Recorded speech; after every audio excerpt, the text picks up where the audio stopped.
Hey, welcome back to the final part of tonight's show, where Aisling Larkin is guiding us through her easy peasy pizza recipe.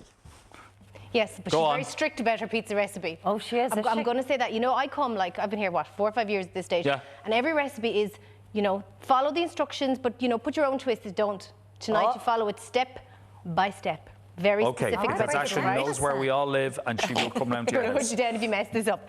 This is brilliant because it's a yeast-based pizza, but it's none of the faff, it's none of the waiting around, it's instant, and it's a little bit of magic. So I'm going to show you how to do it, right?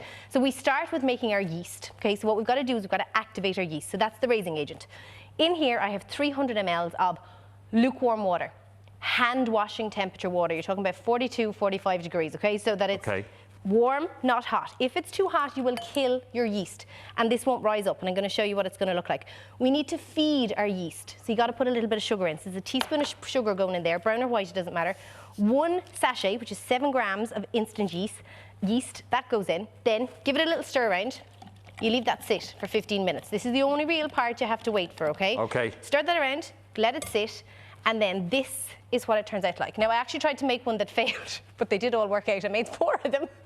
Right. This is what it looks like, okay? So this one's just been sitting a little bit longer.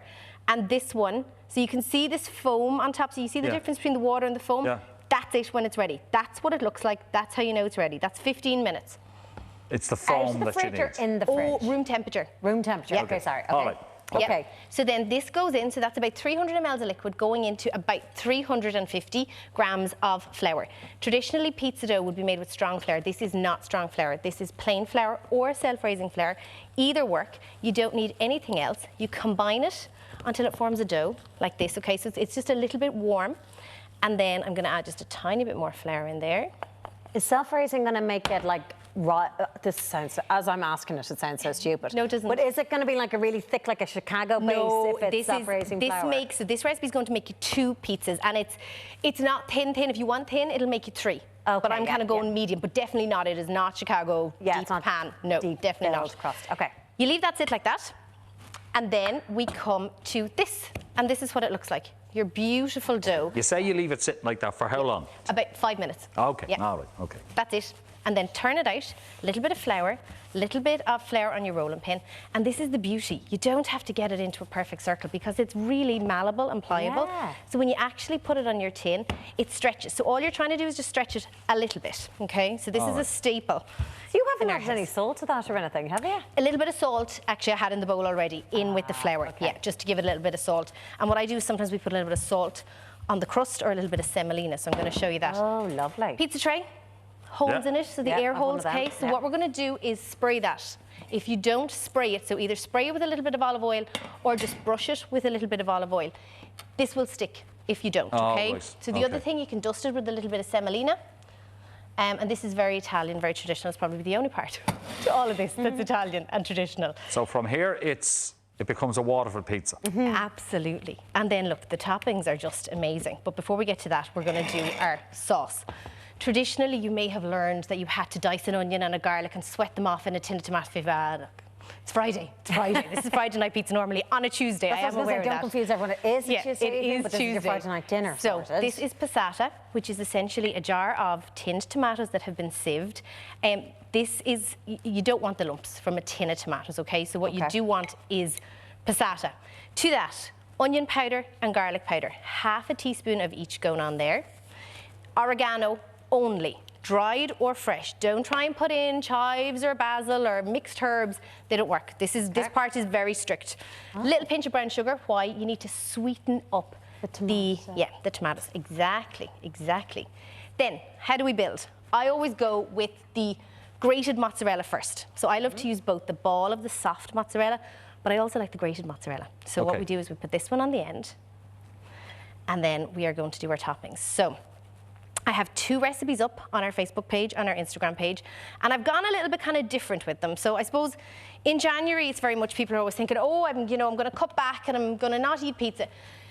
Eat the pizza.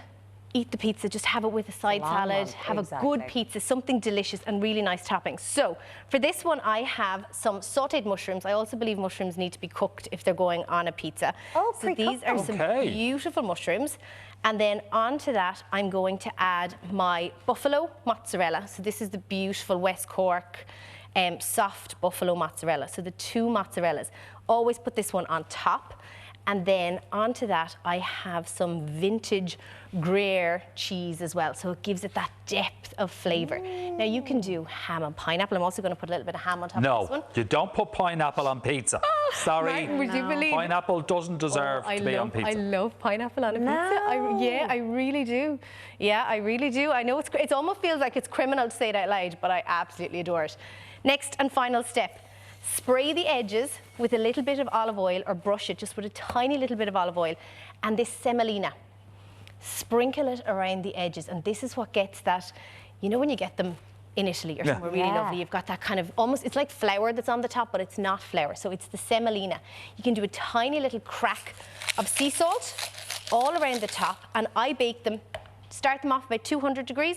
They're going to go in the oven for between 15 and 20 minutes until they're beautiful and golden. That's quite long. Yeah, but see, because you're cooking the base from scratch, and you do want to allow it to cook. Okay, well, we have a minute and a half. Okay, so you typically put it in for 15, 20 minutes at 200. Yeah, and then? Or 180. You can go 190, 200. You can keep it there. Everybody's oven is a little bit different. If you find it's kind of burning at the start, just turn it down a little bit. Okay. And then we're going to serve it with a really lovely salad. Now, this salad is gorgeous. It's just baby gem. Really, really simple. And I've actually made the dressing already, but I'm going to talk you through what my ingredients are. Can you do it in 45 seconds? Yeah. Of course I can. 45-second salad dressing. Here you go. It's already done. It's already done. I didn't have to do it. This is my green goddess dressing. If you're looking for a salad dressing in January that is delicious and stunning and tasty and full of flavour, it has sour cream and mayonnaise. It has an avocado. Then it has fresh mint, parsley, chives, coriander, an anchovy fillet, which gives it that depth of umami, and 1 clove of garlic. And it is a green goddess dressing. And that's all you're putting on with the baby jam? No tomato or anything? No, that's it. You could do a little bit of onion if you wanted. You could do a little bit of red pepper, a couple of herbs on top, but keep it incredibly simple. You could put a little bit of Parmesan, a little bit of the Gruyere.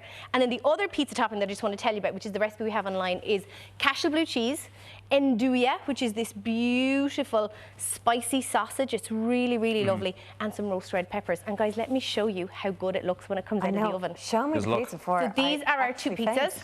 Can you see the gorgeous crust around the outside? And it's that really lovely, bubbly, cheesy. So we've got, this one is the blue cheese with the red peppers and the andouille, and this one is the mushrooms, the ham, and the vintage Gruyere. Don't they look so good? They look absolutely amazing. Aisling Larkin, thank you so much. You're very welcome, guys. Remember, you can catch Aisling's recipe over on our social channels, or give it a rewatch on YouTube by searching VMTV Food. That's all we have time for this evening, but a special thanks to all of our guests for joining us, and to Aisling for the fantastic pizza recipe. We'll be back tomorrow when we'll be chatting with sports broadcaster Jackie Hurley. Enjoy the rest of your Tuesday. Bye-bye.